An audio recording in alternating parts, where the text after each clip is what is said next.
Revoici notre plan. Nous sommes toujours dans le chapitre cristaux et minéraux. Nous avons vu quelques notions de cristallographie. Je vous ai parlé des édifices cristallins complexes et on a déjà abordé quelques propriétés physiques des minéraux, la dureté, la couleur, l'éclat, etc. On va maintenant aborder les minéraux et le rayonnement électromagnétique, la lumière, les rayons X. Il s'agit d'un chapitre un petit peu plus complexe, donc accrochez-vous et, je ne devrais pas dire ça, si ça ne va pas, passez-le, ça ne vous empêchera pas de comprendre la suite. Allons-y.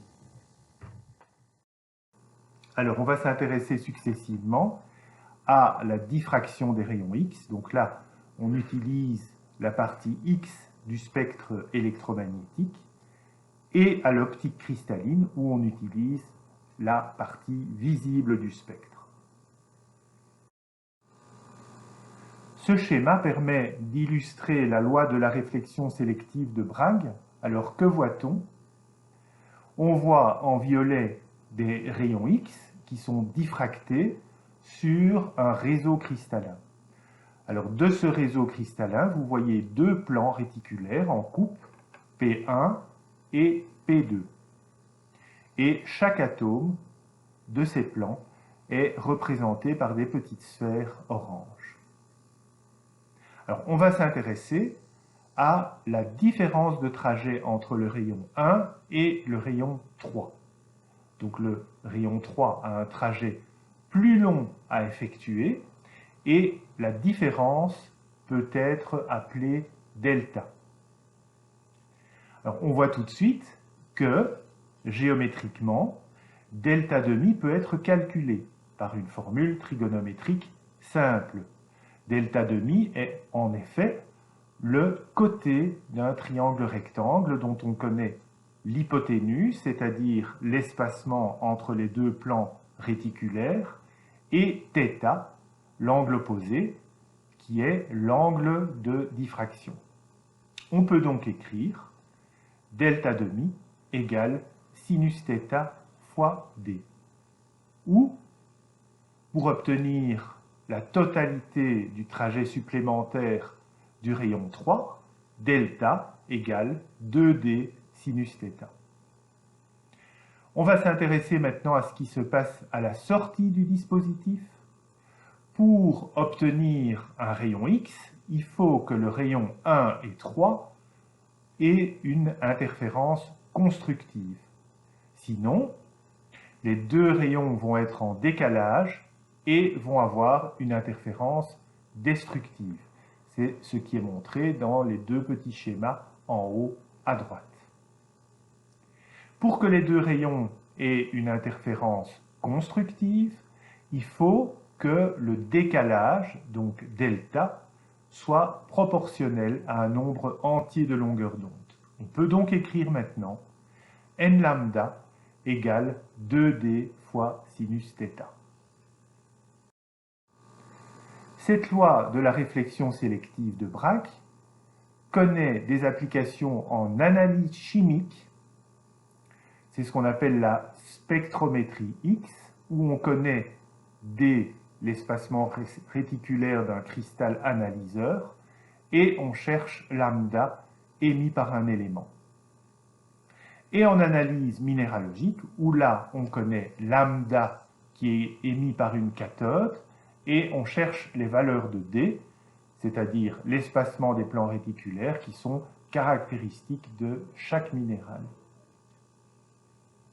Alors le dispositif que vous voyez en bas à gauche, c'est un dispositif de diffraction X, donc on envoie des rayons X de longueur d'onde connue sur une poudre de minéral.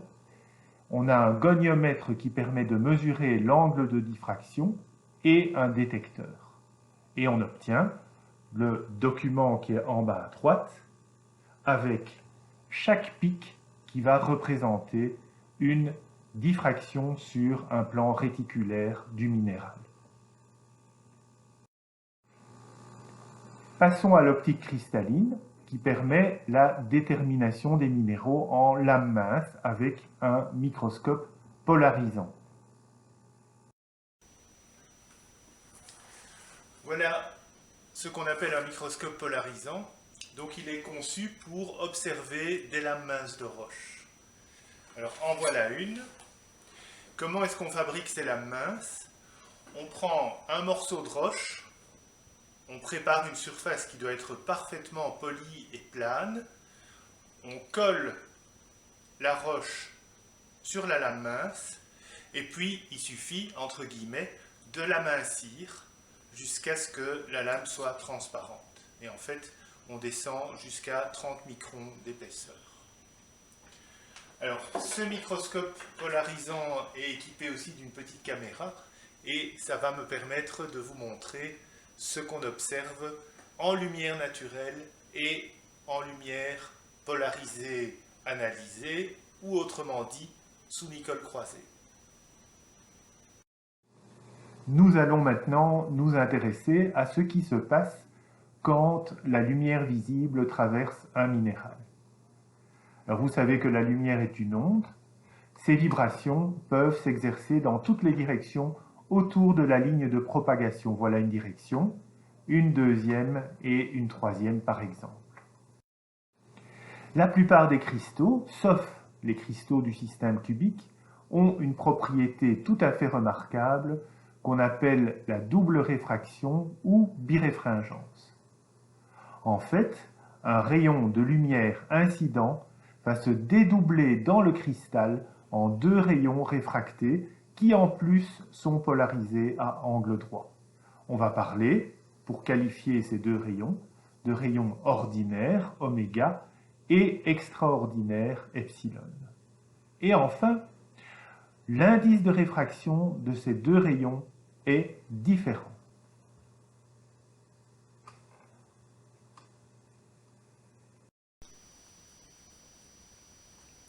Voilà donc la propriété de double réfraction que je vais vous illustrer avec un cristal de calcite.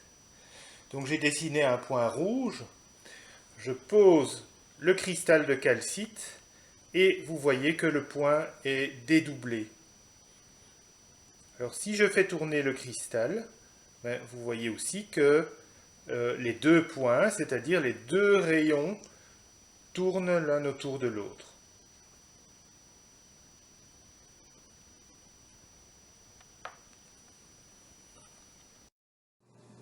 Les microscopes polarisants possèdent deux filtres polarisants. Le premier, appelé le polariseur, permet d'envoyer un rayon de lumière polarisé sur le minéral. Je rappelle qu'un rayon de lumière polarisé est un rayon où une seule direction de vibration est permise. Le second polariseur, qu'on appelle analyseur, est mis à 90 degrés du premier. Dans cette configuration, dite des Nicole croisées, aucune lumière ne parvient à l'oculaire du microscope s'il n'y a pas de minéral. Dans la plupart des autres cas, quand on ajoute un minéral, on observe des couleurs dites d'interférence. Comment sont-elles produites? Le rayon lumineux polarisé traversant le minéral va se décomposer en deux rayons, ordinaire et extraordinaire, on l'a vu avec l'exemple de la calcite, polarisés chacun dans un plan perpendiculaire.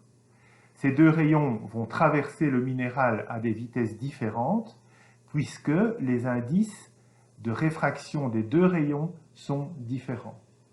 Ensuite, leur passage dans l'analyseur va forcer leur polarisation dans un seul plan. Comme les ondes des deux rayons sont décalées, elles vont interférer et produire des couleurs. Donc voilà notre lame mince sous le microscope. Ici, vous êtes en lumière naturelle. Et on va passer en Nicole croisée.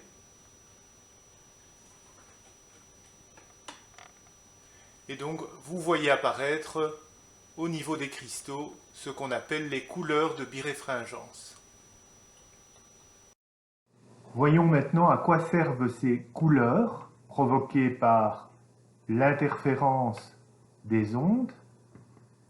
La teinte d'interférence est proportionnelle au décalage des deux ondes lumineuses qui sortent du minéral et qui sont polarisées dans un même plan par l'analyseur. Et ce décalage est lui-même proportionnel d'une part à l'épaisseur du minéral qui est traversé et d'autre part à la différence entre les deux indices de réfraction des deux rayons. Ce décalage, on parle aussi de retard, peut être exprimé de la façon suivante. Delta, le retard, est égal à l'épaisseur du minéral E fois Ng-Np, qui représente la différence entre l'indice le plus élevé et le moins élevé pour l'orientation particulière du minéral. Il y a un nom pour cette différence, Ng-Np, c'est ce qu'on appelle la biréfringence, et qui est donc caractéristique de chaque minéral.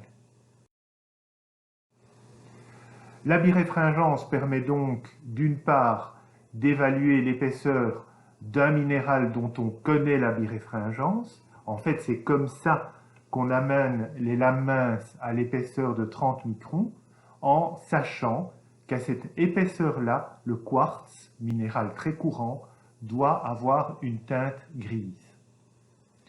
Et le plus important, c'est qu'on peut identifier par son retard un minéral d'épaisseur connue, donc à 30 microns, en utilisant la biréfringence maximale de ce minéral qui est spécifique et qu'on compare à une charte des teintes de biréfringence appelée charte de Michel-Lévy, que vous voyez ici, avec, selon l'axe Y, l'épaisseur du minéral, donc 30 microns pour les lames minces, et selon l'axe X, la biréfringence. Donc une fois qu'on a identifié la couleur, on a la biréfringence puisqu'on connaît l'épaisseur, et la charte permet d'attribuer cette couleur à un minéral. Vous avez ici l'exemple du quartz dont je viens de vous parler, qui a une couleur grise de biréfringence, et vous avez l'exemple de la calcite qui est plutôt dans les teintes vertes. Encore deux exemples ici. À gauche, la lumière simplement polarisée, on parle souvent de lumière naturelle, et à droite, la lumière polarisée et analysée dans la disposition dite des Nicholl croisés, donc des polariseurs croisés, et vous obtenez les teintes de biréfringence. Même chose ici pour plusieurs minéraux dans une lame mince. Polarisé et analysé, autrement dit Nicholl croisé.